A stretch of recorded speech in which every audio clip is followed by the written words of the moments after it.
All right, we're going to go ahead and call this workshop to order. Everybody stand for the Pledge of Allegiance. I pledge allegiance to the flag of the United States of America, to the republic for which it stands, one nation, under God, indivisible, with liberty and justice for all.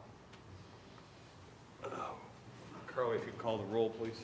Niger. Here. McAleese. Here. Thompson. Here. Reed. Here. Penny. Here. All right, we are going to jump ahead one discussion item to the food truck regulations. We need our specialist. Oh, here she comes.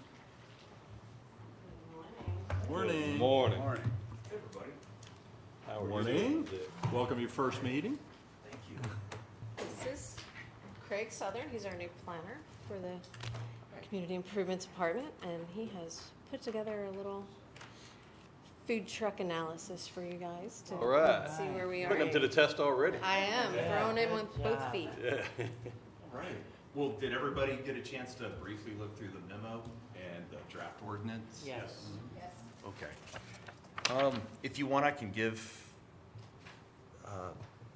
Mr. Mayor, Vice Mayor, Commission a brief introduction if you want. Yeah. So basically, That'd be awesome. the proposed ordinance in front of us here is basically establishing regulations for mobile food dispensing vehicles, or what's commonly referred to as food trucks and mobile vendors. The inspiration for this ordinance, from what I understand, arose following recent food truck activity within the commercial, general, and multifamily zoning districts. So during staff's review, it was determined that the city's code is relatively silent regarding food truck operations and did not clearly establish where food trucks can operate or any standards that are applicable to the operation. So as a part of the effort, staff reviewed Florida State Statute Section 509.102, which was adopted in 2025.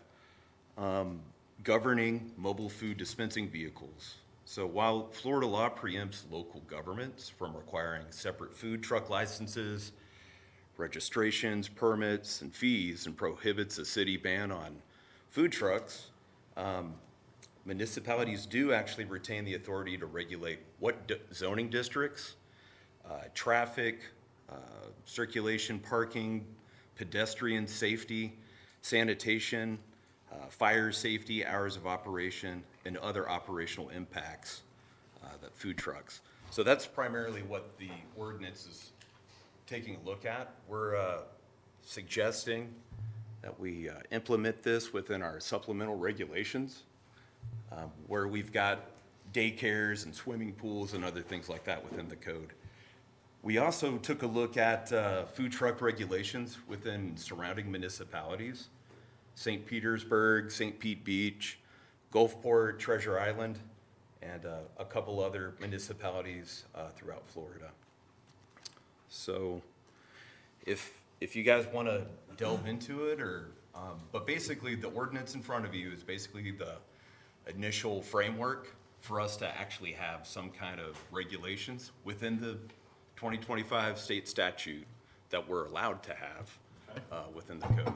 I know others might have found, I mean, I read through it, and really the only thing that jumped out to me, I'm sure something else might have jumped out to someone else, was under the, on page 2 of 6, is the section for, the article 2 for definitions of word usage type thing, and improved surface. And then I guess that also shows up on page 4, under C, 6. So improved surface sounds like it is only something that is paved. So if we had a lot that's not paved, they wouldn't be able to set up in that lot. That's my concern on that. That's currently how we have it, but we can obviously amend I any. mean, was there a any language. reason we thought of that? Maybe stability or something, Yeah. or whatever? I don't know if there was a purpose for Yeah, having a. traditionally, I mean, like, you know, you can see when a car or a truck drives through like a swell and leaves giant tire marks. Right, right. A lot of the time, anytime there's landscaping within a commercial area, that's designated area that can take up stormwater or it's beautification. So the last thing we were thinking is putting a food truck in something like that Well, instead. they have to have permission from that lot's owner though to do that, right? So that person would be their damage, not ours. I don't know, maybe I'm overthinking it. I know we Well, it just does had, says- I know like there's that one lot that's across from the hospital that, they stored a bunch of stuff there for a while. yeah, yeah. You guys know what I'm talking about, Yeah. right? Oh, yeah. And The the- big open lot. And I Yes. know in the past, in fact, we actually had, the Taco Bus wanted to set up business there. Okay. And they were told no, they were gonna set up their bus there, they were gonna operate there. Instead, they opened up over in Treasure Island, and they went into a building to set up. And I know other trucks have asked me about, well, couldn't we do like a little rally in that lot? Well, of course, it's not paved, it's dirt, and nothing really there could get hurt. But I could also see other areas, I know the church, well, it's not in our city, so that don't work. But It says I don't know, paved or it's not like we stabilized. have a lot of lots like that could get damaged. Some, There Well, where are would you many. park? If you had a food truck there, where would people park? How would they get to the food truck? you know, and that's something they would probably want to work out or what, I don't know what they were gonna, unless they were gonna do a parking lot type situation, maybe they were gonna buy that part in the back as well, when Taco Bus was coming in from the hospital. But I don't know, just a thought that ran through my head, was this something that's gonna stop them from doing things? What we could do is just add, if there are no improved or stabilized surfaces, and that's the only option, Yeah. or there's permission by the owner. There you go. So, you I mean, know. as a stabilized surface, Yeah. it would be just hard Got a packed. Safety guy here, Jeff. Yeah. Good morning. Not just worried about the surface, but the egress, right, and exit, entrance and egress from the location. That So would be a anytime you really have a bad truck spot. fitting somewhere that's not designed to be a, mercantile business, and you've got people coming in and out, especially if you get crowds, I'd worry about that, right? A non-controlled intersection, not even a stop sign, things like that. So just keep that in mind. There are places that, yes, it would fit, but how do you get the public safely in and out? Right, right, right. Is this to basically That's encourage food trucks to come? I mean, help me understand, because I've read it very It's briefly. not necessarily to encourage, but to allow. At any given time. So there are hours of operation, but. Remember, it's like Monday through Friday, somebody can make a deal with the empty lot and park there Monday through Friday. Well, that's something that we have in there. That's what I'm getting Vacant lots are not permitted. They actually have to have some kind of business on site. So we've already, Like vacant, your yeah. situation, like you were talking about the brittle people. What if My some- concern is we're encouraging this, basically competition with businesses that have come and spent a lot of money to build a business, and I have a real problem with that. Especially as we're trying to attract businesses to our city, I think this is, I don't know, I think it sends the wrong message. Chipotle, Burger Monger, or anybody else considering here, well, they'll let food trucks come in who've got no ground rent, no building maintenance, no nothing, and they're competing directly against us. That's my concern, just to share. Well, and I do know a lot of the condominiums in the area have wanted to bring in a food truck like once a month or twice a month into their complex, and they're not allowed to do that either because of the situation. That I could deal with. I'm just worried about stuff on the main boulevard. So you are we know. thinking eliminating it from the commercial general area? That would be my preference right now. Again, we're. They'd be we what, in the only- gas stations or something like that, they would set them up, and I guess. Well, they have one in the gas station, but it's in St. Pete. Yeah, you're talking Park and Central. Oh, yeah. Right. Yeah, there's no competing businesses within walking distance of it. Right. Right, You know, It's a right. gas station with a food truck. That was one of my concerns, is duration that the food trucks are allowed to be here. So I heard you say Monday through Friday, come in and set up. And I am concerned that Park and Central, that we don't end up looking like that. Correct. So, yeah, I think there should be, and it sounded like, I'm not sure if there's wording in here where they have to break down every night and move it, or what it is, but, no, I just, I brought this up.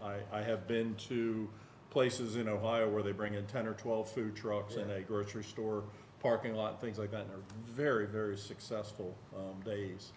And then I found out we weren't allowed to have them, but, yeah, I think, I don't know But about again, I'm sure they can stopping be them. successful, but I wonder how successful they are to the detriment of the existing businesses. Yeah. Yeah, true. we don't have a lot of restaurants in the city. Right. And I don't want to see anything happen that would possibly detract or take business away from those that have committed significant amounts of money to build in this city. So if you, go ahead. In the first paragraph, it says, "and from banning food trucks throughout the entire jurisdiction." Does this mean we couldn't do it even though we were? cannot, right. So we were doing it, but we, based on this, we probably shouldn't have been? I don't know if we weren't doing it, it just wasn't in the code. Okay. So, Correct. We didn't have anywhere that they were allowed, so we didn't. Oh, I catch you. So we have, I mean, one of the options, we can say where they can go. We can also say that if we want to, like in the back of this ordinance, we have a food truck event. So if we want to say that we only want to do food truck events, I think that may be an option. Or if we want to only allow it for the for special events. multifamily That's where I am with this. properties. You know, so this was kind of the framework to start the conversation as to what you all want to do.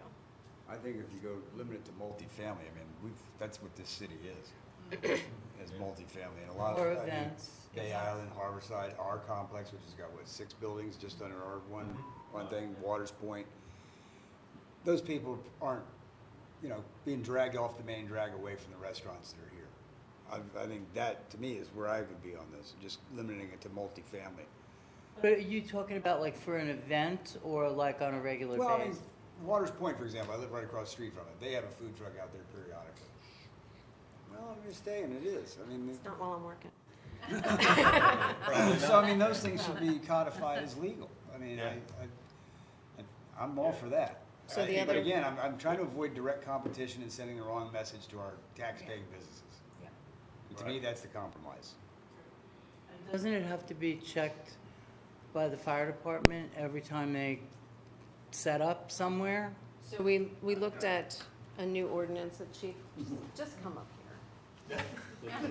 The new ordinance that hasn't been passed yet, right? Correct, it's coming in on 27, I believe. Chief's got the weather map, but it's rough. Sorry, there's a small little storm out there. So we have a draft in the 69A Administrative Code, the fire section.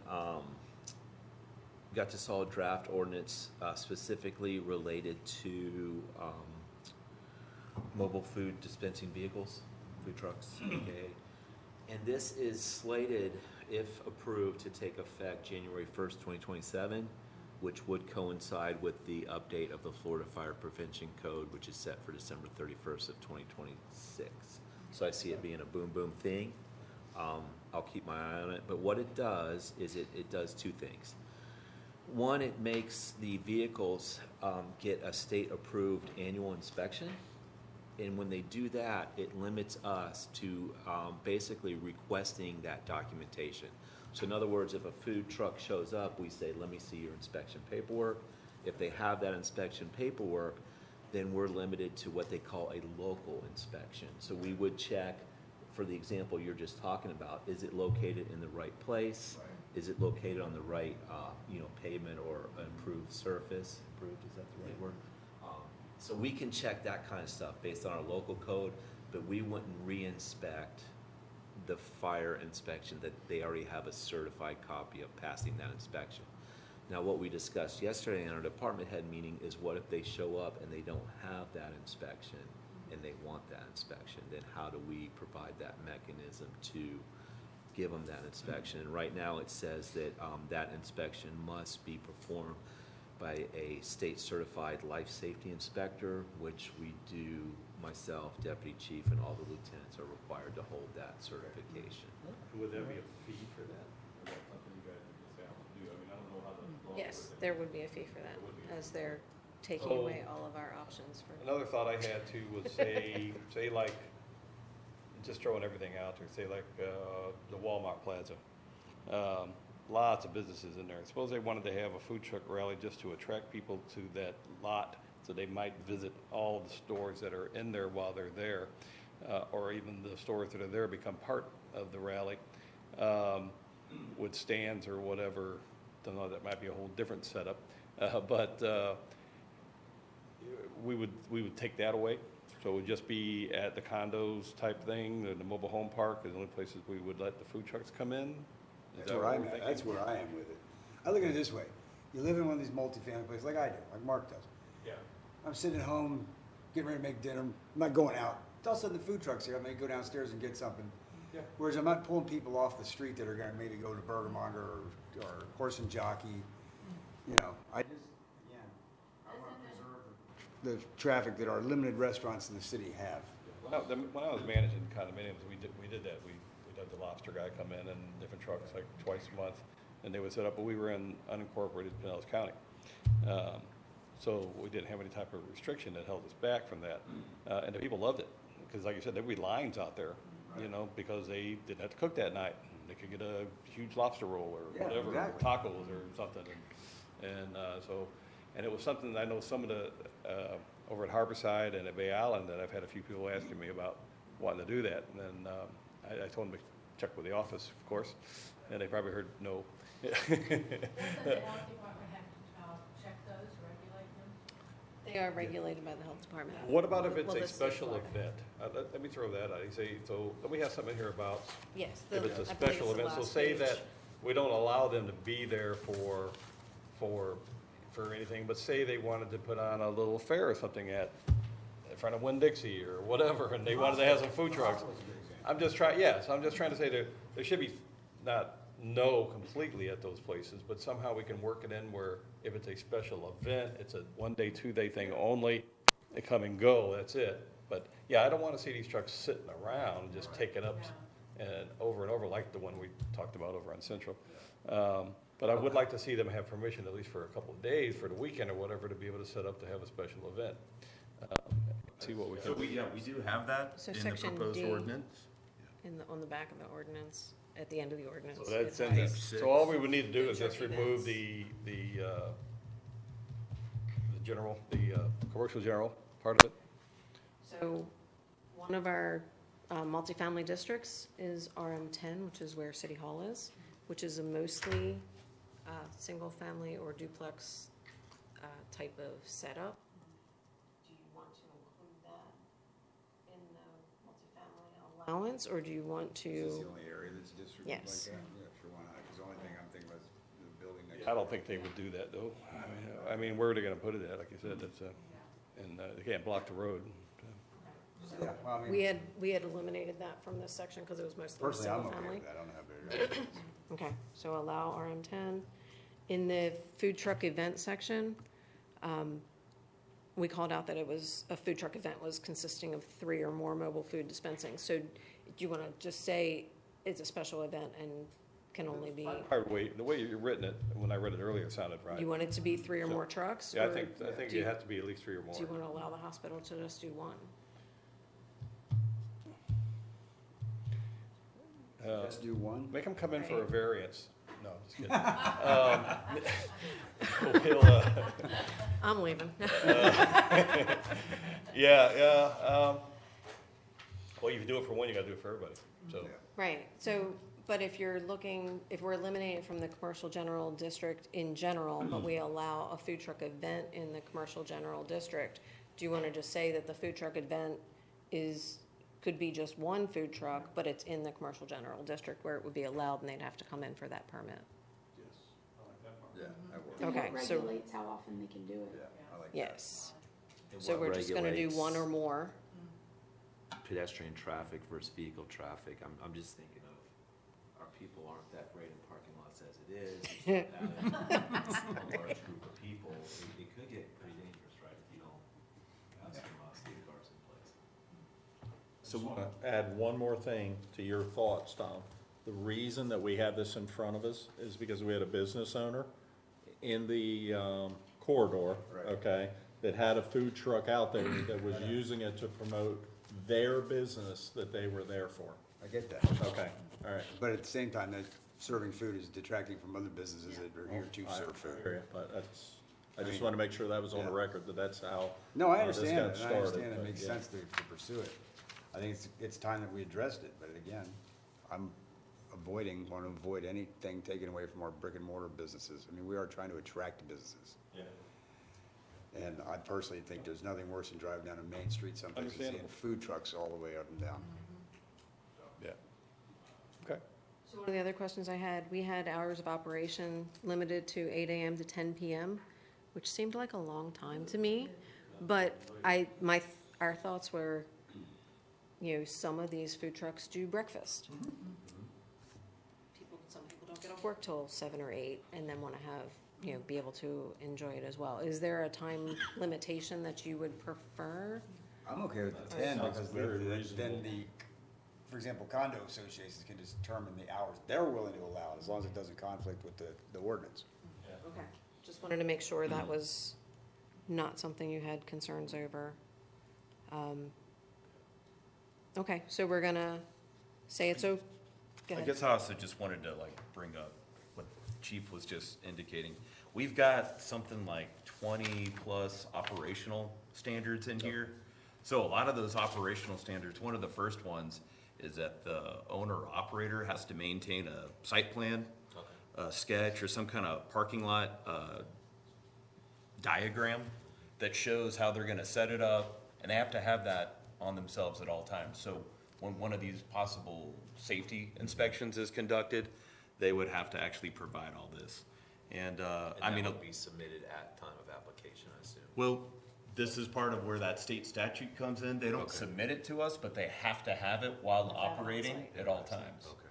So that's And- pretty restrictive for them? They have to have all the stuff with them? They have to have the plan, but we don't have to approve the plan, is what you're saying. Exactly. So they can get the right to put up the food truck on Large Point, for example, and they just have to show how the traffic's gonna get in and out and how they're gonna set it up. So if Without any approval from our public safety chief. some kind of safety inspection is conducted, they don't have that. And we have a lot of that information in there for pedestrian access, fire access. If they're gonna set up any other kind of tables or anything like that out there, which is starting to get into outdoor dining, which we're not really, and they cannot encroach into any designated parking spaces or access ways, so. And then they can't obstruct vehicular circulation, impede ingress or egress to the building or the parking area, block sidewalks. So there's some requirements in here. I guess the downside of that is we're not looking at it beforehand, which is what we normally would do. It would be, if something's going on, we go to the site and say, Does it meet this criteria? right, you need to fix something, or, I saw in here it says there's no impact on the budget, but doesn't that gonna require a little bit more man-hours to go and inspect these, or is that factored in already? so because it's being done at the state level, most likely, or, the one fire inspection per year, it would, we will have to more police it than approve it, Right, if that that's what makes I'm getting at. sense. So you're just assuming that when they have that annual inspection, it could be, that everything is gonna be okay? That you They- don't have to re-inspect that? They're required to be inspected once a year. If they have the paperwork, that means they've met that requirement, correct? So could anything have changed within that year to make it not safe? Like anything, Yeah. sure. But I mean, would you pick that up if you went to look at the truck before the event? Possibly. So, but think of it like a restaurant, right? We do those annual inspections. I'm sure there Anything are can things happen. that happen throughout that year. Yeah. And then we come back a year later and it's either fixed Okay. or they fail, right? And then we do it again. So Okay. it kind of puts it more in that perspective as opposed to them getting hit everywhere they go with another Every time, inspection. okay, Because it was So- affecting their business, I think, is why. okay. Can I ask a clarifying question here? So, we're talking about doing special events for all of the zoning districts, or just within? Just commercial. My general. understanding is a special district or a special event the mayor was mentioning would be for just that, outside of the Yeah. multifamily zone. Okay, outside of multifamily, okay. So I think commercial that's the generally. thing, is that we can actually regulate to some degree if there's a special event. If there's a special event, I think we can actually request some of these items, because we already have a special, we've got two different sections in the code. But for those that are within the multifamily district, this is where the inspection process would probably predominantly take place. And then you have number 17 on page 5, that's, they gotta have a restroom with 150 feet if they're gonna be there 3 hours or more. So that would be something they would work out with wherever the special event was going on at one of the locations inside that special event area. I guess they would have to have a restroom they could use. If they're doing it at a multifamily unit, they would have access to Right, the. like to the clubhouse or whatever. restrooms, so- kind of thing. Okay. Or keep it less than 3 hours, right? Yeah. Great. Right, 2 hours and 59 minutes. There you go. Okay. Do you have any questions for the Commission for Clarity, or? Everything's good. You can So- always come back to us.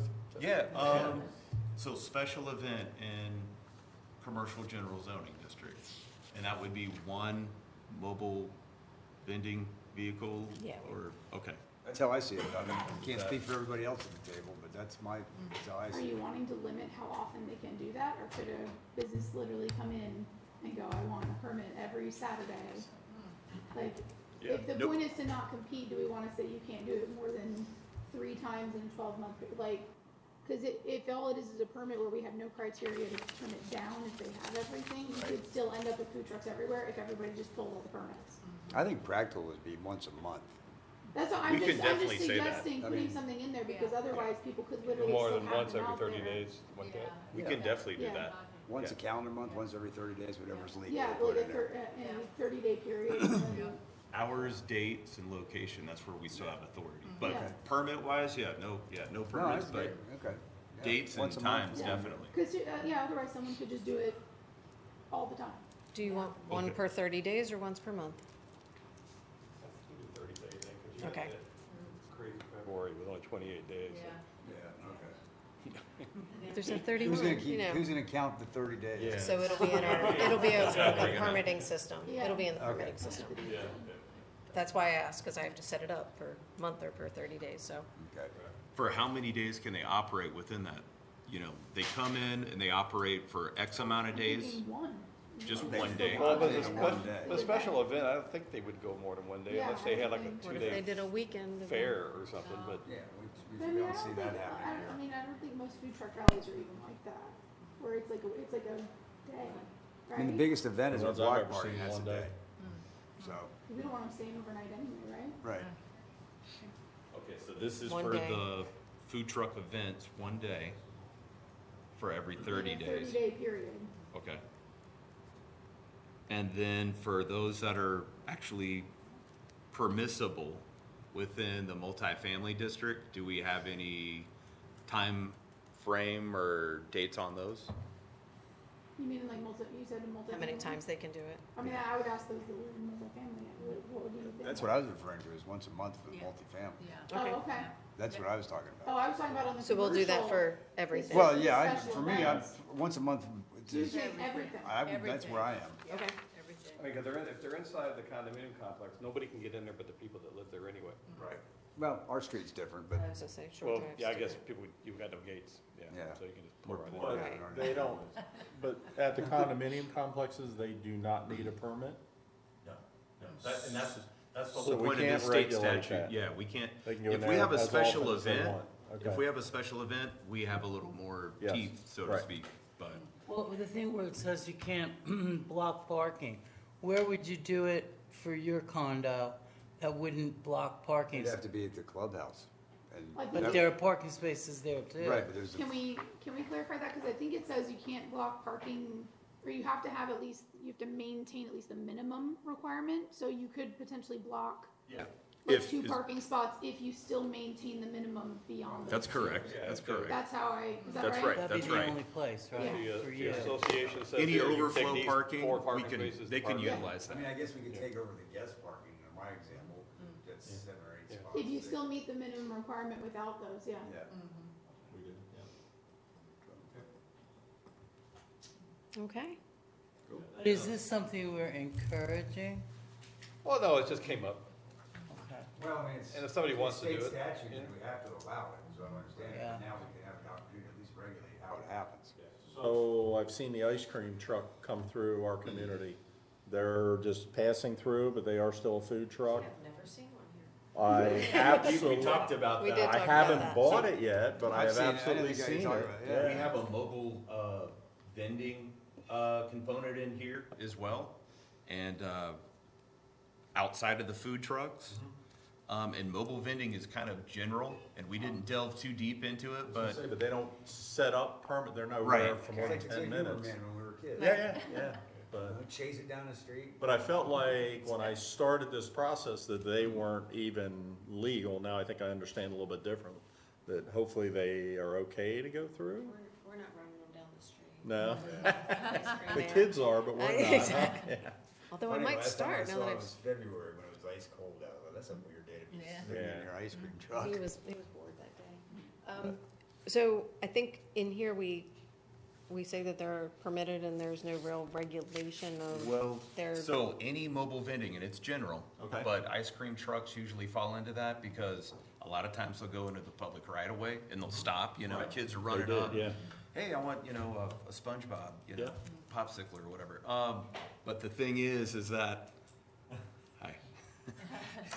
We're just Is laughing that, because you knew but, that. but the thing is, yeah, I'm a fan. Orange creamsicle. It was his truck. But mobile vending can be a lot of other things as well. It could be flowers, it could be a lot of other things. So we did put it in as a special exception. Now, we could take ice cream trucks out, but right now it's very general. Anybody that would want to come in here and be a mobile vendor within the city, they would have to come in front of the city commission and get an approval as a special exception. That's how we've got it written in the draft Well, if an ice cream ordinance truck now. wanted to drive through right now, they'd have to get permission before they could do it? What was that? You saying that, like, if an ice cream truck were to come through, they have to get permission before they can officially do it? Right now? If that's what we want to define as a mobile vendor. I think Yeah. we should, I think we should let that just happen, and if it becomes a problem, then we can address it. I agree. I don't see it being a problem. I mean, I've only seen one, and that's the ice cream I truck. mean, trust me, our I've seen it residents will 6 let us know. times. He was Yeah. blocking my car, I couldn't get out, and all the Right. kids We'll were take sitting on that. my hood, Yeah. eating ice cream. Yeah. All 3 kids that live in the city. Yeah, that's right. Okay, so all those seniors were sitting on my car, standing Exactly. around. eating ice cream. All the walkers were blocking my driveway. We've got a proposed definition for mobile vendor. I'll just read what we have, and then we can see if we want to omit it or change it. But mobile vendor means any person, corporation, company, or business that sells or offers for sale goods, wares, merchandise, or services from a vehicle, trailer, cart, or other movable structure.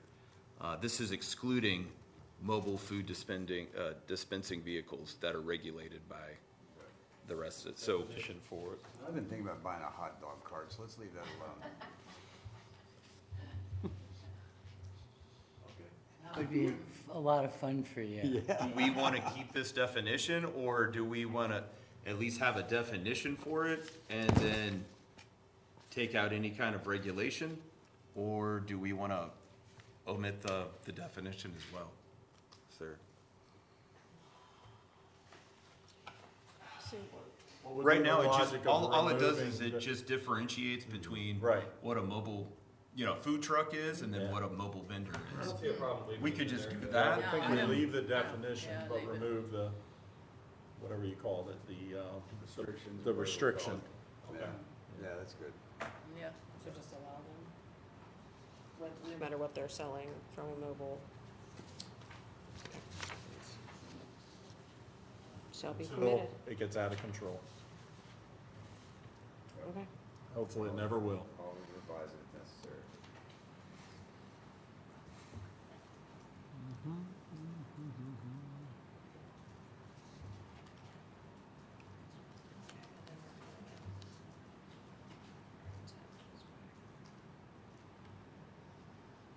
Okay, any other questions, comments, concerns? Good. All right, thank you. Great first All right. presentation. Thank you. I don't know if that was a Obviously, well- presentation. Well prepared. We had the answers, and, that was great. Thank you. I had allies on both sides. Very good. All right, well, we're gonna jump right into, Whit Blanton and Ford Pinellas, get our update. Yeah, come on up. How you doing I'll today? go ahead and give you this. Okay. It's the down button. Point up there, everyone wants to hit the up, it's the down. The down. For whatever reason, Okay. everyone wants to hit up, but it's down. Well, thanks for accommodating me this morning. I appreciate it. And I don't really need to give a full presentation. I just wanted to come and give you an update and let you know about some of the things that we're about to do this summer. But you are next on the rotation for the seat on the Ford Pinellas board after Gulfport. So as we do these things, whether it's the MPO merger or modifications to the special act, South Pasadena is likely to be involved in that. And I know you have a board representative today, Yeah. but you're a PSTA I'm representative. PSTA's rep to the So you board. wear that hat. You wear Yeah. the PSTA socks when you come to our meeting. All right, so I push, how do I do it, Carly? Push Down? Down. down. Is it not going? I just tested a second ago. You want me to click for you? Yeah, And the sleep Okay, I'll well, click for you. Oh, there it goes. yeah, we'll go. Pass it. Okay, Do you need this? No, I mean, okay, well, we'll go quick through it. So Oh. if you could Yeah, just, yeah. it'd be easier if I did it. try that back, yeah. All right, it's working now, huh? Back. All right. See if it'll work. So just a reminder that Ford Pinellas is two legal organizations. We merged a few years ago in 2014 to have a land use and a transportation planning responsibility, and we're unique in the state. There's really nobody set up quite like we are. But we're one of 27 metropolitan planning organizations in Florida, and our job is to prioritize transportation investments and bring federal dollars and state dollars into the area. So we have a governing board now of 19 members, including the representative of the PSTA.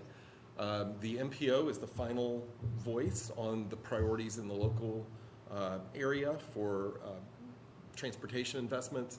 As the Pinellas Planning Council, our land use agency, we are a recommending body to the Board of County Commissioners on countywide land use changes. And I'm going to talk about both these agencies and what we're doing this summer.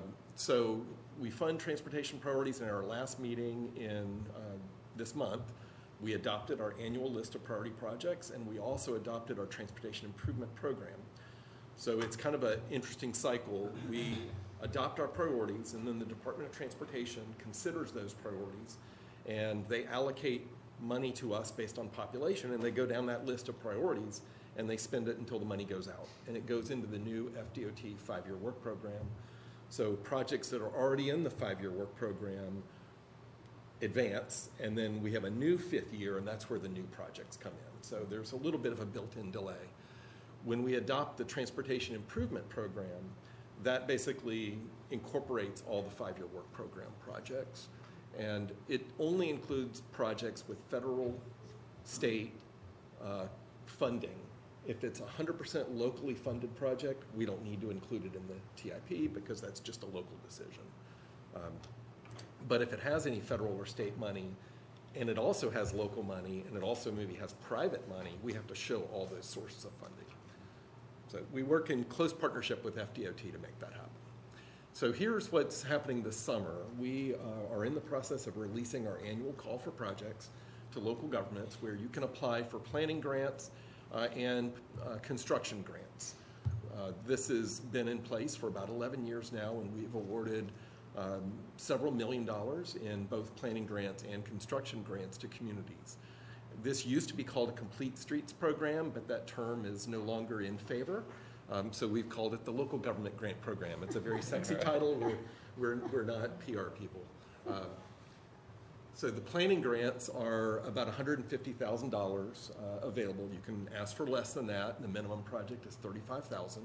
This call for projects will come out this summer, likely in next month.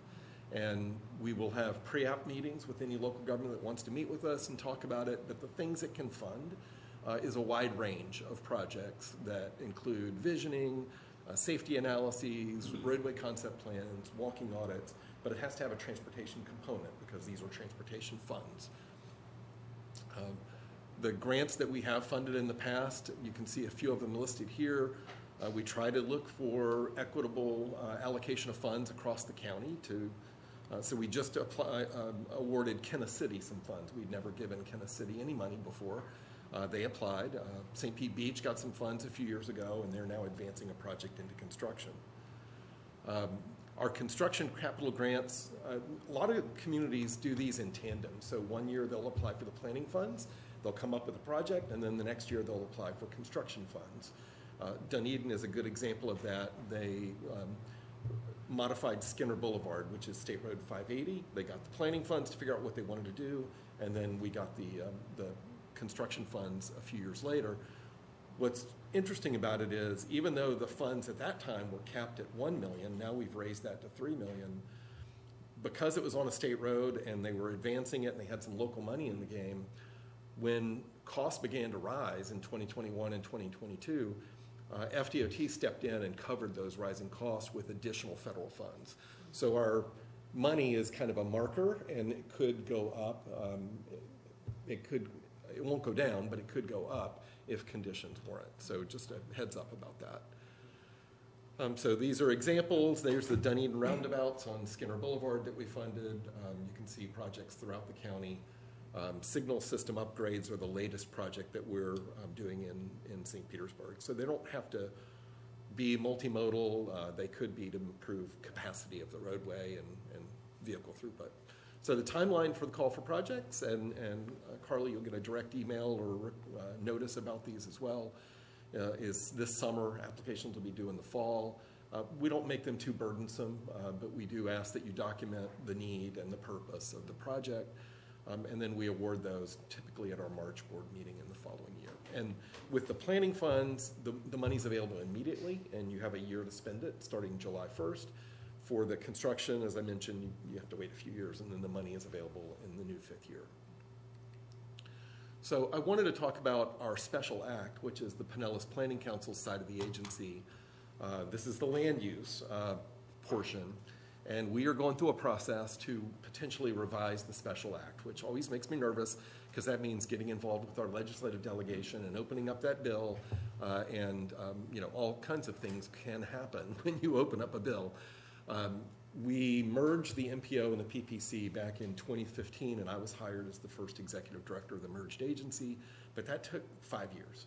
And it's a very uncertain process because the governor vetoed all local bills 1 year, and then another year the legislature didn't consider any local bills.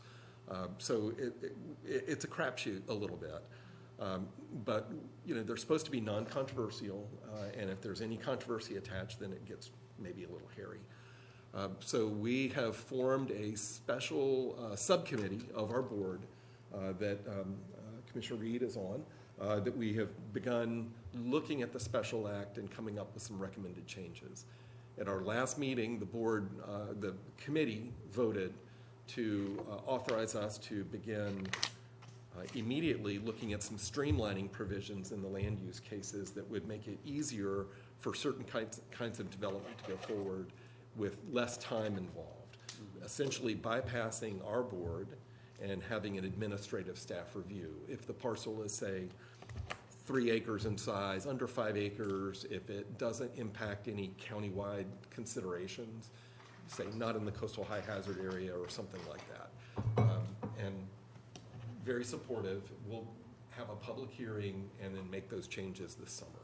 Now that's the short-term step. There are some longer-term modifications that we'll be looking at and having our committee make some recommendations on in July. And then if they're good with that, then we'll formalize that in September.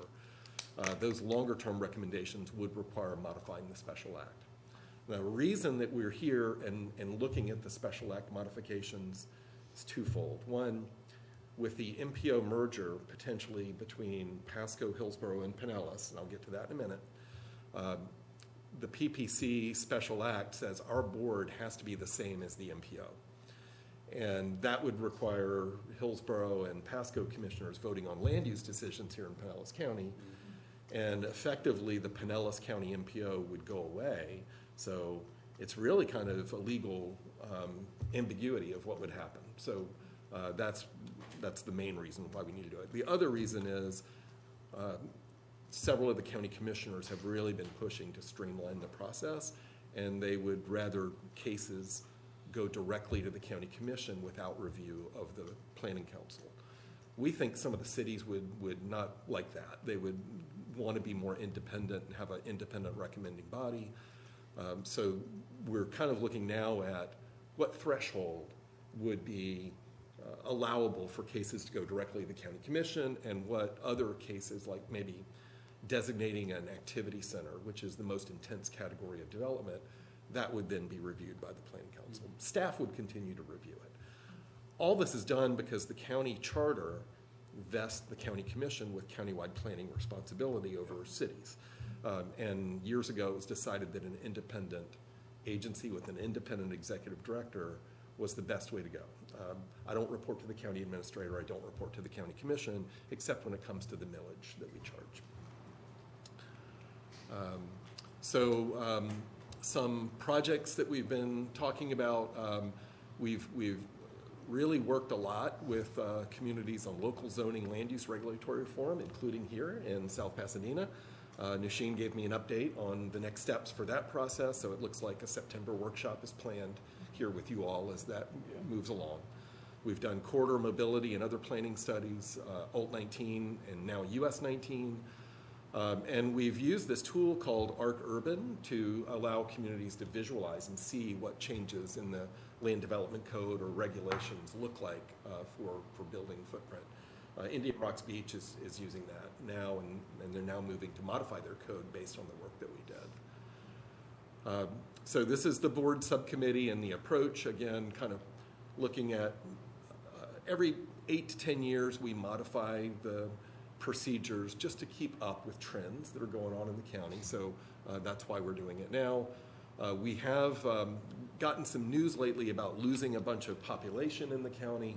We think that was temporary and mainly related to hurricanes. The county has been on a slight growing trend over time, but redevelopment still is a goal in a lot of the counties, especially in our commercial corridors. So we're continuing to support that with actions of the local government. I don't expect you to read all this, but these are the steps that we're following to get the amended PPC Special Act to the legislature and hopefully take it up this session as the MPO merger goes forward. So moving into the MPO merger, this is probably the toughest thing I've ever tried to do professionally. In 2023, the Florida legislature passed a bill that required us to study the feasibility of our 3 distinct county-based MPOs serving as one agency for the whole region. We submitted that report, and what's interesting is the legislature has felt that we've been making good progress along the way. So they haven't directed us to do anything more or move it along faster, but they have directed the Collier, Lee, and Charlotte County MPOs to do the same feasibility study. So there seems to be a clear legislative intent around the state, and we think we're going to be a marker for others that are going to go down this path. A single decision-making board is probably in a better position to bring more federal dollars to the region and frankly state dollars. By being separated, we're kind of competing against ourselves for transportation projects. But I do want to say this at every stop I go to is that we'll need to telescope between big regional needs and also local community needs. So I suspect that if we do get this done and form a regional MPO, it might be housed in Tampa, maybe at the airport, someplace like that. But we would still have staff embedded in Pinellas County, probably still with the Pinellas Planning Council, because I think you need to have that local relationship. We have 24 municipalities here, and I think it makes a big difference. We don't want to lose touch, in other words. But a lot of transportation funding is discretionary. It's competitive.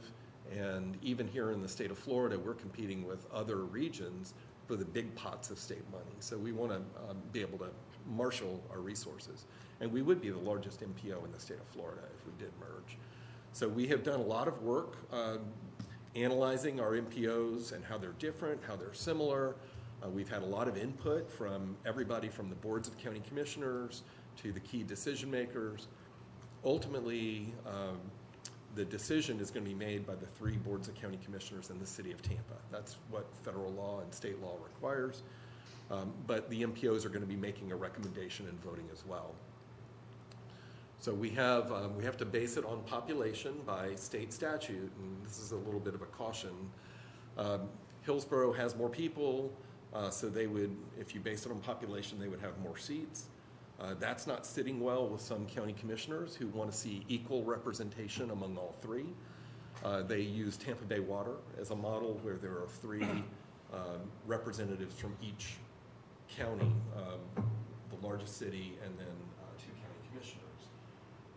But state statutes requires that you do it by population. You set your board up by population, but it also gives you an alternative avenue or another method as deemed appropriate by the state of Florida. I'm really worried about that because there's only one other MPO that has done that, and that's Miami-Dade. And it's been suggested by a couple of county commissioners that we use that route. And Miami-Dade has all 13 of their county commissioners on their MPO board, and then they have one seat for the cities over 50,000. Miami has 500,000 people, they have one seat.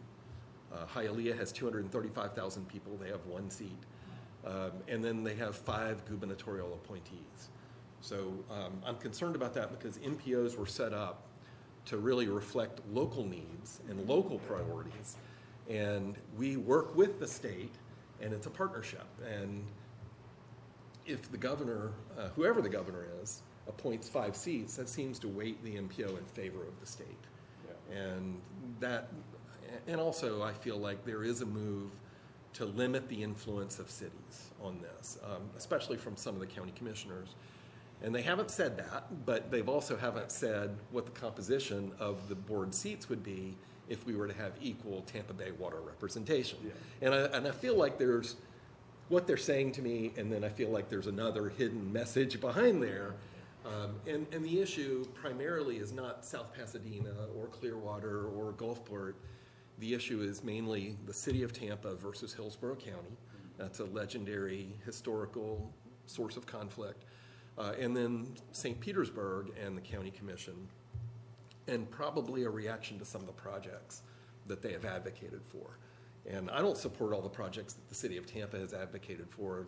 For a while there, they were proposing turning I-275 north of downtown into a boulevard and getting rid of the interstate.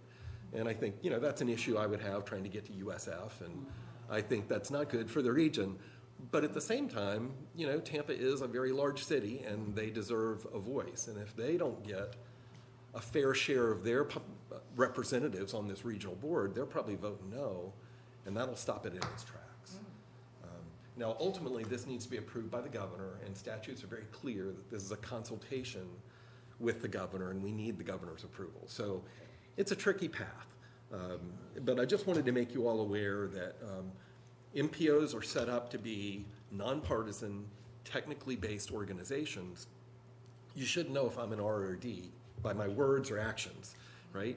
And I'm afraid that if we go to an apportionment method that is determined by the legislature or the governor, it's going to become a partisan agency, or the risk is going to be there for it to become partisan. Because the very first decision is how you set up your board. And if you don't do it by a technical method like population, how are all the other decisions going to get made down the road? Yeah. You know, it makes, and 26 other MPOs do it that way, only Miami-Dade. And Miami-Dade is different. They have a unique county charter. So I just felt that cautionary tale is important. Our board did vote on a 25-seat member board by population. That was the MPO board that voted, not the county commission yet. And we would have 8 seats under that apportionment plan. The recommendation has not been voted on for how we would allocate those, but we have presented it. 2 seats to the county commission, 2 to St. Pete, and then 1 to all the cities over 50,000 population. And then we would have 1 seat reserved for smaller cities that would be rotated and could be established by the Pinellas Planning Council or another method. So that's kind of where we're at right now. We would have non-voting advisors as the transit agencies, like PSTA, and the FDOT. And then we would have the Port of Tampa Bay and the Aviation Authority, the Tampa International Airport, as voting members because they are regional agencies. And they already vote on the MPO in Tampa. So that's part of the reason for that. So we have submitted a draft set of bylaws and interlocal agreement for review. We are now working through the costs and staffing plan of this board. Part of this will determine who the next executive director will be. There's 3 of us now, so musical chairs, or maybe we'll go out and hire an independent new person. All things are on the table for that. The timeline is a little tricky. Once this is approved by the governor, we have 6 months to become operational as an MPO. And that means moving into space, having your computers, doing all those things. and we're still determining if we would be hosted or independent. So we are trying to get everything set up and squared away before we submit it to the governor, because then that could trigger that 6-month timeline. So my guess is it will be July 1st of 2028 when this is formed. So I think South Pasadena would now get a rotation under our current setup before we move to this new role. So that's my contact information. No action item today, but I did just want to give you the heads up about the call for projects and let you know kind of some of these big things that are moving through here in Pinellas County on countywide planning. So, yeah, it's a fun time. Yes. Do you have Well- any questions for me? There's a lot going on, that's for sure. Yeah, yeah. I know. You say it's a lot of work, but I think you enjoy it.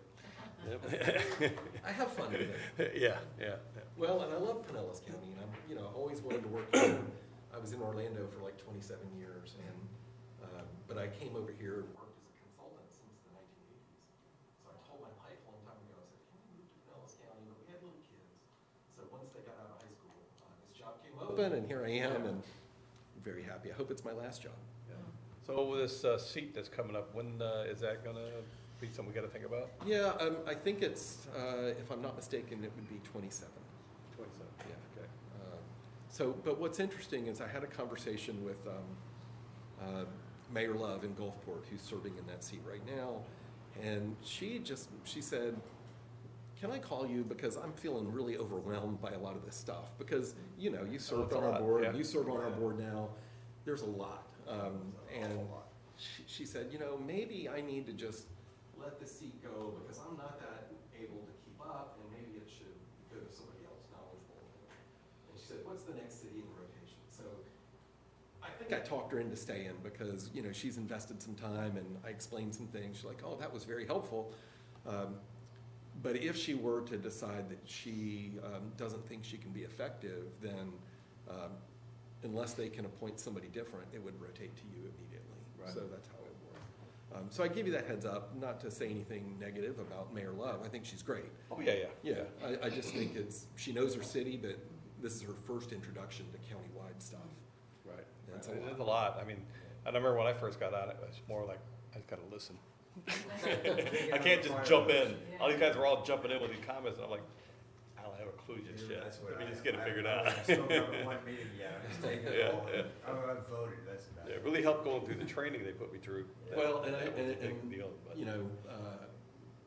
I'm sure you all, were very comfortable with everything, but I told Mayor Love, I said, I am sure you're not the only one who's got questions and is a little confused about something, so I really applauded her of reaching out to me and asking questions and asking for an hour of my time so that she could get her questions answered, because, I do an orientation, I met with you, I met with you, but Yep.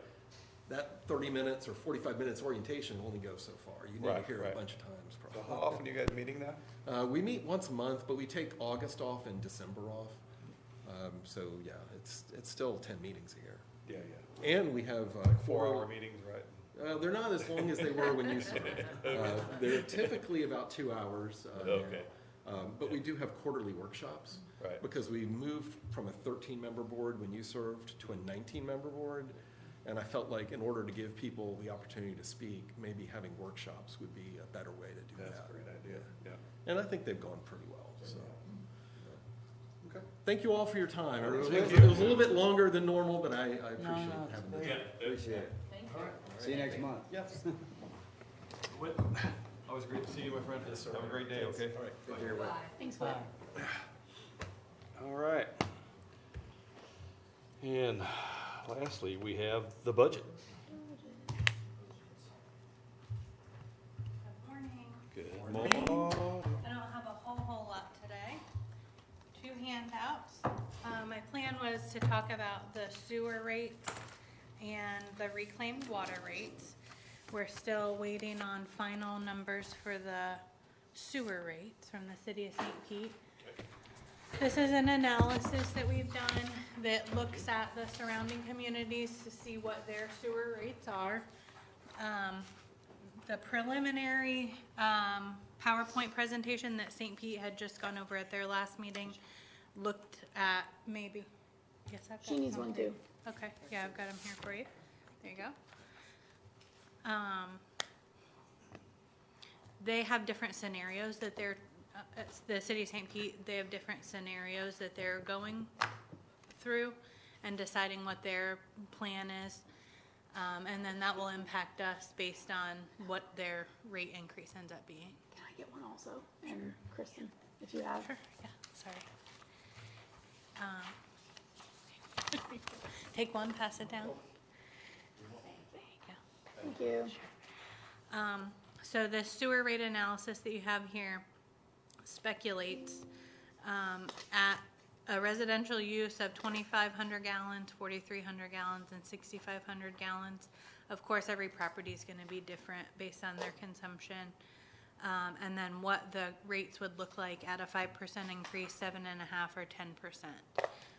If you look at those combined rates and then compare them to the surrounding municipalities, our rates are still lower than the people around us, so we're happy to see that. Even if we did have to pass on, you know, anywhere between a 7.5% and 10% increase, we're still in pretty good shape. So I'll have more information. It looked like the city of St. Pete was gonna have another discussion on July 9th, 8th or 9th, I believe. But essentially, whatever their rate increase is, we're gonna need to pass that along as well. I know for several years we didn't change anything, and it kind of got us behind a little bit. I know we've been trying to play catch-up. I guess we're okay right now, Yeah, so, as far as yes. covering what our fees are. You are, yep. Last year, your ordinance 2025-05 deals with the sewer rates. Last year was an increase of 9.5%. So depending on what they do, we might be Yeah. Depending on what their percentage. correct. When are we Follow getting suit. When you guys return in August, they're gonna meet in July and figure out what they wanna do. Okay. So that's sewer. The second handout I have for you is, it's just an excerpt from your contract from 2023 with Pinellas County Utilities having to do with, having to do with the reclaimed water rates. We do know what that's gonna be. Last year, you had an increase of 14.96%. This year, it's almost exactly 15%. So again, we'll need to, I gave you one of these. I gave you one. Sorry, lost That my up train of thought. 15% as well, I guess. Yes, sir. Okay. So that's, I just wanted to touch base on those. Those are the enterprise funds we hadn't talked about yet. I'll have a more full budget when you come back. So if you have any questions on that before we move on, I'll be happy to talk about. Yeah. Okay, so next week, we will have a discussion. I'll bring the salary analysis that you asked for, and then the big discussion is going to be about millage. I have a little bit more homework to do. I'm going to call the property appraiser this week and see if they can give me an idea of the certified taxable values, because right now all we have is estimated. I've done the calculations for that, but I know that it's going to change. So I'd like to be working with real numbers. Have you figured out if they're gonna give it to you before the 1st of July? Because that's when it comes out, and that's our next meeting, Yeah. after the next one. I talked to a guy in the Florida Department of Revenue, their trim department. He was really nice, very informative. He talked about how some counties certified their taxable values early, before that deadline. I've not seen where our county has done that in the past, maybe a day early, but I think the only hope that I have is that somebody at the property appraisal will talk to me. What's the estimate currently? What's the You see estimate? you got an estimate from? Yeah, so the June 1st values, it's the first estimate that they put out to everybody, but they reserve the right to make adjustments I between. understand that, what was it? Oh, I handed that out, I believe, last week. I don't have it in front of me, I'm sorry. It was a 0.83% decrease in taxable value, Okay, so. still around 900 million, something like that. for the taxable values. It did, it went down. Your new construction went up quite a bit, and that's my hesitation, I guess, is that the reason why they give the estimate in June and then take the month of June so that they're ready July 1st is because they have adjustments. They're allowed to make adjustments, whether it's additional new construction or additional homestead exemptions. There are things that they need to be finalizing before they give us the certified taxable values. And like Commissioner Neidinger mentioned, when the property appraiser gives us our taxable values on July 1st, they simultaneously report that to the state. And then from there is the place where we would normally start to figure out, based on those real, true taxable values, what our rollback rate would be, how much we would generate using the current rate, how much we can increase it. The man that I spoke to in the trim department talked about the new legislation that is currently on the governor's desk.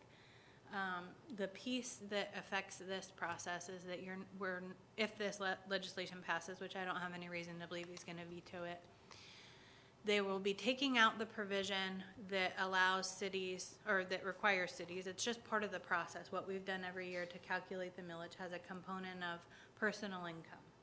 So that's the state's way that they have tried to keep up with inflation. That piece now comes out. So the forms that we will be submitting to the state will change. They have not been released yet because they're waiting. They're waiting for that legislation to pass to change the forms. That will also change the way, obviously, that we calculate the millage rate. So there's a lot of change right now, to say the least.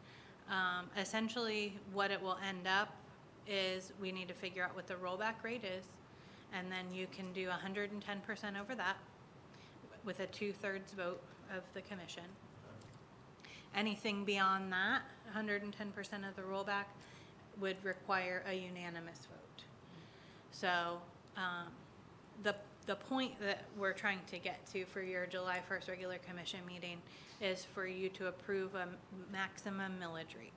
The maximum amount that will go out on the trim notices to all the residents that will say, if the city approves this maximum millage rate, here's how much your tax bill will be. At this point in time, like I said, and I'll bring the calculations next week, I'm working with estimated values. So hopefully I can get real numbers from the property appraiser, and then we'll be working with real numbers for the workshop and then the July meeting. As of right now, I don't have that. So I'm going to do my best guess before your hiatus. So that'll be next week's workshop. August meeting when we finalize it? No, Or September. September? It has to go through 3 readings, 2 public hearings. Got So it. first reading in August, second and third reading, and the 2 public hearings are in September. Yeah, that was the process, so. Yep. yeah. The significance of your July 1st meeting is that before you guys go away, you'll approve a maximum tentative millage rate, and then my office will submit that to the property appraiser. That's due July 28th, but we'll have it, the 1st, obviously. And then so that the property appraiser can mail out those. Yes, yep. And then we have the option of, we can't increase it, but we can lower it. Correct. Yep. And then we'll work through that in August when you come back. And then everything will be buttoned up with a big bow on top for the public hearings in September. And at the July meeting, you'll probably have some type of a chart that'll show us if we chose this one or that one, what we would have to pull out of reserves to cover depending on which one we use. Well, the schedule that I have right now for next week's workshop tells you how much tax, based on the estimated values, how much tax you would be collecting at the current rate, the rollback rate, and then that maximum millage rate. I don't have all of the rest of the budget is not finalized, so I don't know exactly. I won't be able to tell you. If you do this millage rate, it's gonna cost us X amount. And the reason for that is it's so early. I don't know health insurance. I don't know FRS rates. There's a lot I still don't know. Right. We will have estimates based on what we put in the budget, because we put guesses in the budget and then we update those numbers in August. Right. Okay. So those were, when Jim did that, it was just his best guesstimate. Well, he would use the guesstimates that I think that were already in the budget, and say, this is what you would need, and then when that would change, when he had the real numbers, then then he would show us exactly what, would happen, but, yeah. That's all it was. Yeah, it's a game of estimates at this point. It's not the normal procedure that I'm used to following. Normally, I would, the starting point is you get the certified taxable values, figure out how much you can bring in an ad valorem. That tells you how much you have to spend, essentially. So doing it this way, trying to estimate it and do it somewhat prematurely it's new to me. I'm going to follow your same process. I've done a lot of homework looking back at what you've been provided in the past. I've watched your meetings. And this has all been explained to you before. It's just I'm new to doing it this way. But I definitely wanted to go into next week's workshop with you knowing that these numbers are estimates. So we do have the Public Works Department would like to come up and talk about something. And then it's up to you if you're ready, if you've had a chance to review the strategic plan for the fire department. If you would like to talk about that today, we can bring that up as well. Are you ready for? We can postpone it if you're not. I haven't had a chance to look at that in detail yet, Okay. but I can read it real quick. Public Works has a quote here. Yeah, good morning, all. At our last department head meeting, we were talking about lights for the avenue. We were hoping for the 250. We're probably going to miss that, but we got a quote for 40 of,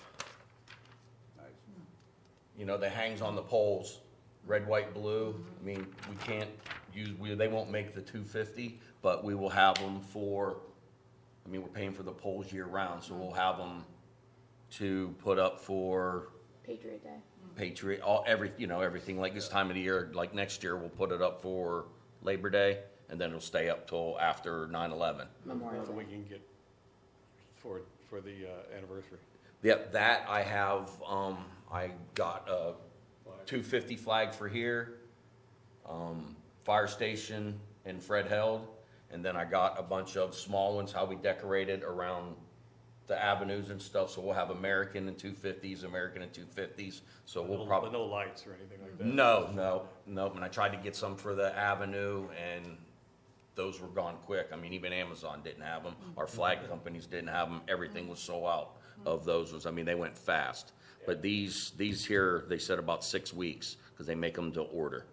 Yeah, what are they, about $1,000 a piece? No, these ones were $404 a piece, so for 40 of them, it was $17,572. Better than Cedar the Bass.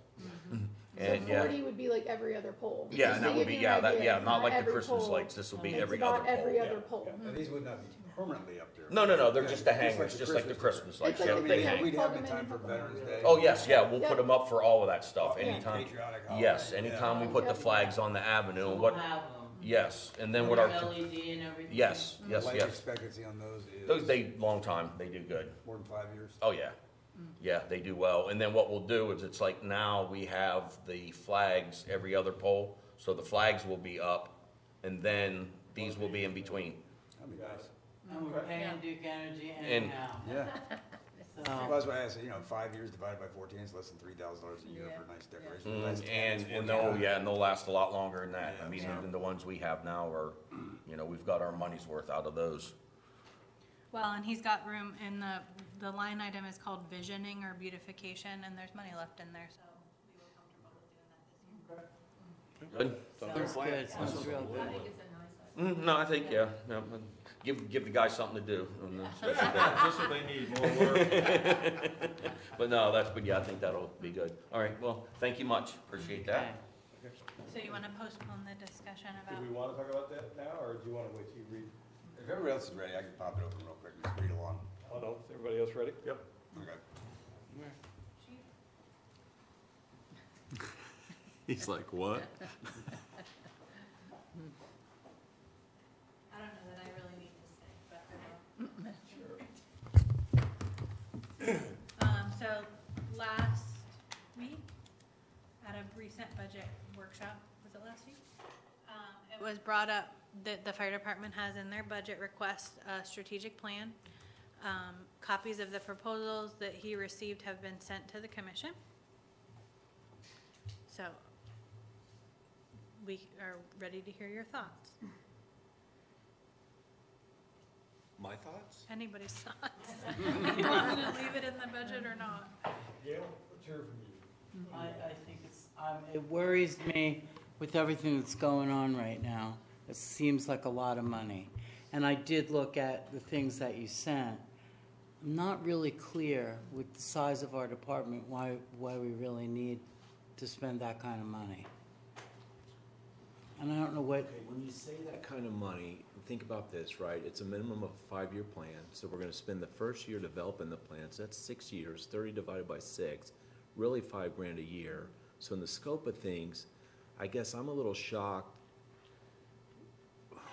and this is gonna sound bad, but with the size of our budget, that this cost is kind of picked out as that over-the-top cost. Does that make sense? I see this as a very small fraction of our budget, and an outside set of eyes that would, one, look at our current situation, decide what's good, what's bad, and then provide some strategic benchmarks moving forward while getting input from the community, the residential side, the business side, and our internal folks. I just think it's a valuable blueprint moving forward for the price of not to exceed 30 grand, which I think you guys saw the 3 quotes. Yeah, and who knows, maybe I could even, reach out and say, hey, is there anything you could do with this to drop it down even a little bit? I'm not sure, but it's always worth an ask.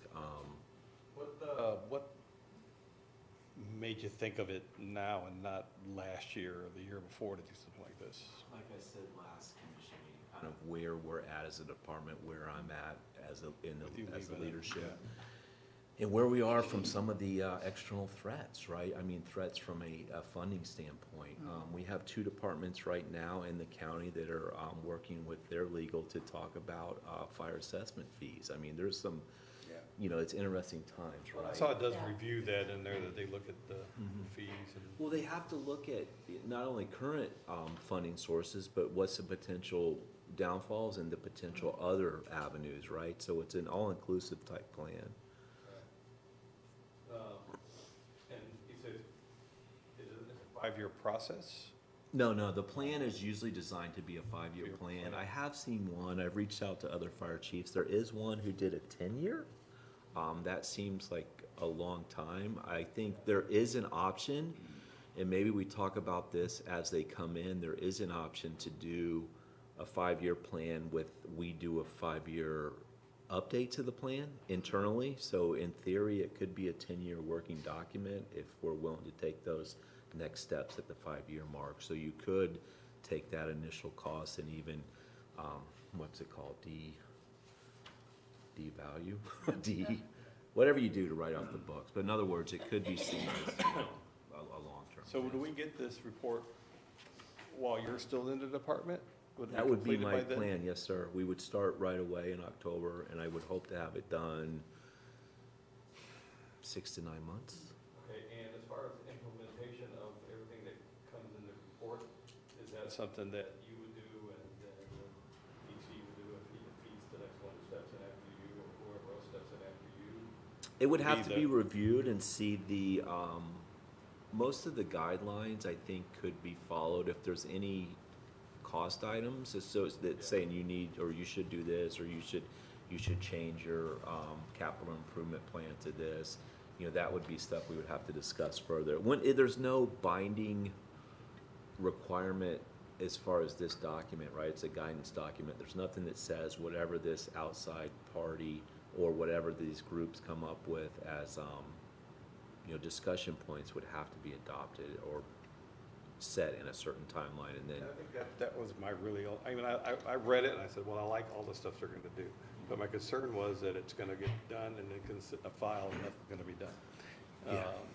it won't be followed up on, and we spent 30 grand on something that's just sitting in somebody's file right now. Or you're going to do it, chief retires, the next chief decides, put it in the file, forget about it. Well, the idea is it would be transitioned to that. Yeah, to the next person. It's kind of a guide to help also in that process. Kind My of- only I love the document, I love the, you know, the idea behind it. Coming from corporate America, we did these on a very regular basis. These were really common. And the most successful ones were top-down management using the information that they had.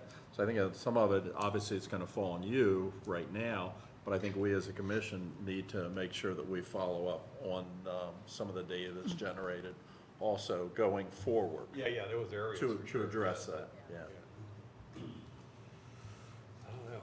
I share Gail's concern about the money, but at the end of the day, the chief has made two passionate points about this. And I'm not about to start second guessing him now. No. He's never led us astray before. If he feels this is important, I'm on board. I told him that I was. I'd like to get the Yes, I'm on board. $20,000 one. Instead of the $29,000 one, I mean, that is low bid, let's, I mean. Okay. I think you gotta look at the reputation of the companies. Hopefully you've done that, yeah.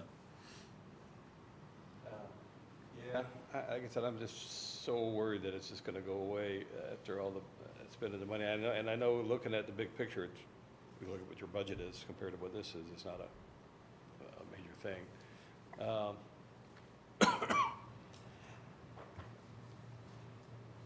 I think, I don't know.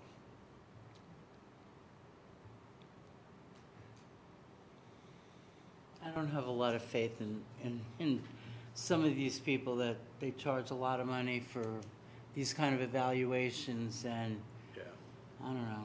I haven't had good experience. I with it. guess I'm not for it at this time. I might be for it next year. This year, I don't know if I am, but it looks like we've got consensus anyway. Got 3 out of 5. I guess you're saying no. Is that what you're saying? Are you going? I'm saying no. Okay. So you got 3 out of 5, so I guess that's consensus. Consensus to move forward. Sounds like to me. Is that how it works, Carly? It's up to you. 3 out of 5. It's- I'm not gonna, that's what we've always done, consensus passes, so.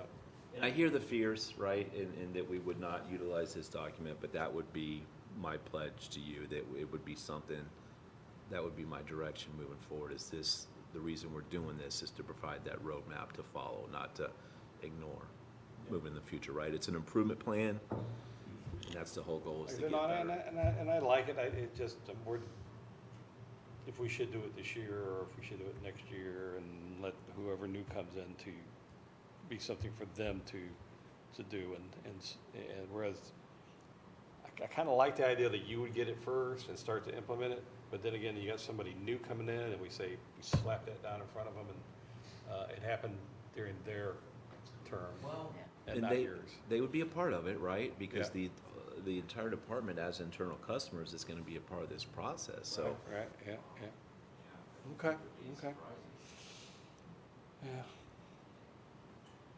All right. Alright, so I'll leave it in the budget for Okay. next year. Okay. Understood. Thank you, guys. Thank you. That's it? You done with us? Yes, I'm it. That's it. Told you I'm short for time. Anybody else out there? Anything? I have a quick thing. Okay, good thing. It is summer, which is the start of hurricane season. So one thing that we started doing, I think we may have done it for the first time last summer, or summer before. We actually did sort of a preemptive strike in terms of sandbags. Previously, if a storm was coming, we'd set up a station in the days leading up to it. That proved to be very difficult for our public works department because if the storm was really coming at us, I needed them doing other things. They needed to be doing other things. We had other needs here at the city. They needed to move their stuff. So what we decided to do, I think last year's first year, was we set one up kind of right around now, early July, and just said, it's here. If you want it, you can come get them because you could bag your sand now. As long as you keep it dry, you can use it later. Yep. So we were trying to tell people, come get, 10 sandbags, set them in your garage. You've got them if you need them. Because in the 72, 48, 24 hours leading up to a storm, we need to be doing other things.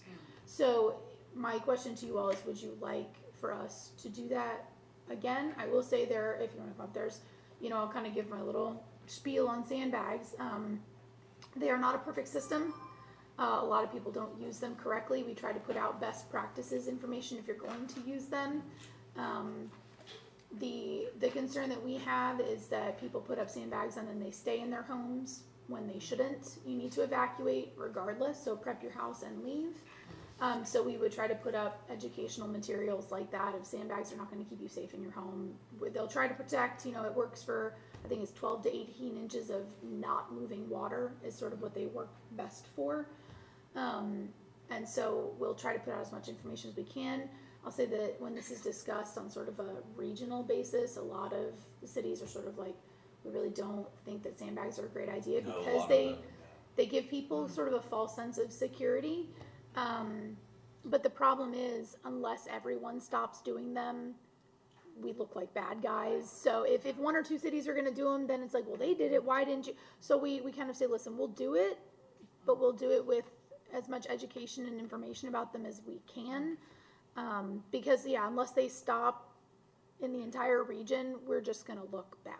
So just wanting to throw that back out, I'm going to have this conversation with you every summer, basically. In a normal What would you like for us to do? Where it's not 4 feet of water in your house, they've been very helpful.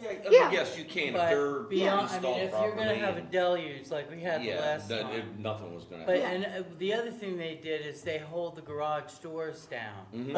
If you put, they do, I mean, cause that's what we used them for. Wow. We were successful with sandbags. They Over can the be helpful. I'm years, not saying without- they don't do except for things. this last Yeah, time. yeah, I mean, a little bit, So- and, yeah, I mean, there's, proper ways to put them in, but yeah, I mean, like, at our directors' meetings that we have for Public Works, they're kind of like like Carly said, a false, it's just like, Security. yeah, it's just like, Yeah, I think we put them out there. and we'll do Follow that the plan weekends you've only, got, and- so they're not yeah. coming Yeah, I during the think week, that's weekends we'll only. pull what we had. Yeah, and it's a self-service, so Self-service. Yes, you know, self-service. Yes, And we the have, way you had that set up, we've that got the really cone, it does- makes it easy for them. Anybody can fill a I got sandbag. like 10 bags to make it just half, already filled. I think we should, if we don't. We gotta do Yeah, it. I mean, we have the sand, right now, we have about 4 or 5 yards of sand, and then we'll, if people yeah, actually we come, we'll just- refill it as I think you needed. gotta And, do it. yeah, but again, the hope is that we don't get a big push from the community in like the 48 hours. God forbid nothing comes, but if it does, it was very difficult for us to be trying to facilitate that.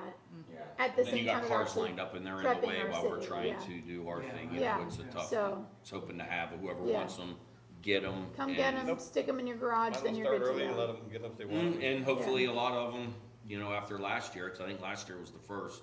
That we did it like Yeah, early. I think early. it was last And there summer. was a decent amount of people that came, well, if they piled them up in the garage and kept them out of the sun, they're gonna still be Yeah, good, so it if might, you kept them dry, you keep a can lot of reuse people them. from even coming getting them, but the ones that didn't, it might, it's, Yeah. I mean, I use them at my condo, I'm on the 7th floor, but still, when the winds would push the rain. Oh, yeah. And Yeah. it's the sliding doors, it Oh, would yeah. splash down and. Oh, yeah, go in and, like, exactly. Pour Yeah. into the storage room that's Mhm. out there, so I would put Biscayne down and then put the bags down on top of that. Yeah. And it helped. Mhm. a lot They of can years, be but- helpful. They just don't do what people But think water they finds a do. way in. That's the Right. problem. water's You're good. not instead of. Yeah, And like something like what you have, you get on Amazon, cause we had bought some, but they actually sell, tape, now they have like the Gorilla Tape, Oh, yeah, that'll yeah. pull the paint and the drywalls off the door, but they do make one that is like for that, where you can put it on and it peels right off, especially, and then you're not lugging a heavy, and it's just a tape and it'll peel right off. We went ahead and put shutters in this year. Oh, there you so- go. Or last year. But yeah, they So, do make stuff, cause we use now I don't Gorilla need the Tape a bags few anymore. times, and then you're repainting after, you peel it off, cause Yeah. it takes everything off. Yeah. But, okay, well, thank you, yeah, we'll get with Carly and get that set up and, Yeah. get some information out there. yeah. So we'll next launch week that or so. within the next couple of weeks, by like the first week of July. We'll get the materials all updated and set up and whatnot, and so be looking for that to launch soon.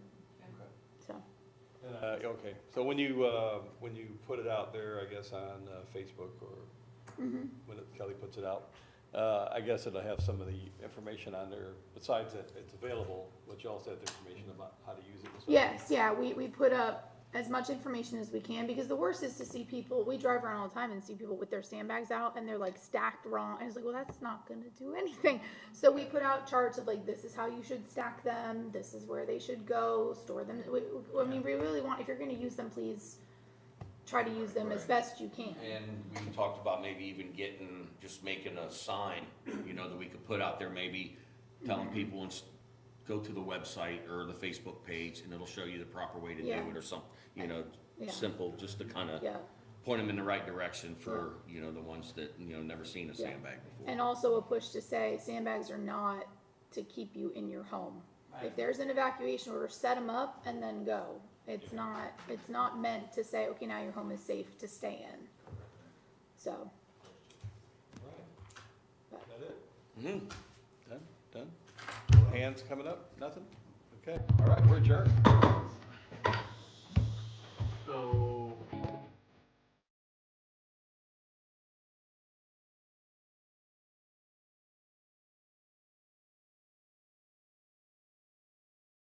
Each day.